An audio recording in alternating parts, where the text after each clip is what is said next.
ഞാനും പൂജട്ടിയും കൂടെ വളാഞ്ചേരിക്ക് പോകാൻ വേണ്ടിയിട്ട് ഇറങ്ങിയതാണ് കേട്ടോ. 2 ലൈനിങ് പീസും പിന്നെ പൂജട്ടിക്ക് 1-2 സാധനം കൂടെ വാങ്ങാൻ വേണ്ടിയിട്ടുണ്ടായിരുന്നു. അപ്പോൾ നമ്മൾ പാടം വഴിയാണ് പോണത്.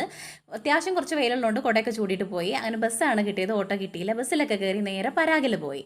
അവിടെ ഇല്ലാത്ത ലൈനിങ് തുണികളും കാര്യങ്ങളൊന്നും ഇല്ലാത്തതുകൊണ്ട് തന്നെ വേറൊരു ഓപ്ഷനൊന്നും ഇല്ലാണ്ട് നേരെ പരാഗിലേക്കാണ് കേട്ടോ ഞങ്ങൾ. കട്ട് പീസ് ആണെങ്കിലും ഇനിയിപ്പോൾ റണ്ണിങ് മെറ്റീരിയൽ ആണെങ്കിലും നമ്മൾ അവിടേക്കാണ് കേട്ടോ പോവാറ്. നല്ല കസ്റ്റമർ സർവീസാണ്. കണ്ണൻകുട്ടിയുടെ കൂടെ പഠിക്കുന്ന ഒരു കുട്ടിയുടെ അമ്മയുണ്ട് കേട്ടോ അവിടെ. അതുകൊണ്ട് തന്നെ നമുക്ക് പോയിട്ട് നല്ല പരിചയമുണ്ട്. അവിടെയൊക്കെ പോയി നമുക്ക് വേണ്ട കാര്യങ്ങളൊക്കെ വാങ്ങി നേരെ മാസിൽ പോയി അവിടുന്ന് 2-3 സാധനങ്ങളൊക്കെ വാങ്ങിയിട്ട് പിന്നെ ഇനി നമുക്ക് നേരെ വീട്ടിലേക്ക് തിരിച്ചു പോരാൻ വേണ്ടിയിട്ട് നിൽക്കുകയാണ്. മാസിലും ഈ പറഞ്ഞ പോലെ തന്നെ ഒരുപാട് വർഷമായിട്ടുള്ള പരിചയമാണ്. അപ്പോൾ 4 സമൂസയൊക്കെ വാങ്ങി വീട്ടിലേക്ക് പോന്നു. പുറത്തു നിന്ന് ചായയും കാര്യങ്ങളൊന്നും കുടിച്ചിട്ടുണ്ടായിരുന്നില്ല. അപ്പോൾ വീട്ടിൽ വന്ന് വേഗം വിളക്കൊക്കെ വെച്ചിട്ട് ചായ കുടിക്കാൻ വേണ്ടിയിട്ടല്ല, നമ്മൾ നന്നാരി വെള്ളമാണ് കേട്ടോ കലക്കിയിട്ടുണ്ടായിരുന്നത്. ചൂട് കാരണം വെള്ളം കുടിച്ചാലും തീരുന്നുണ്ടായിരുന്നില്ല. അതുകൊണ്ട് തന്നെ നന്നാരി സർബത്തൊക്കെ വാങ്ങി ചായയൊക്കെ വെള്ളമൊക്കെ കുടിച്ചു. ഇന്നത്തെ വീഡിയോ ഇത്രയുള്ളൂ. Tata by.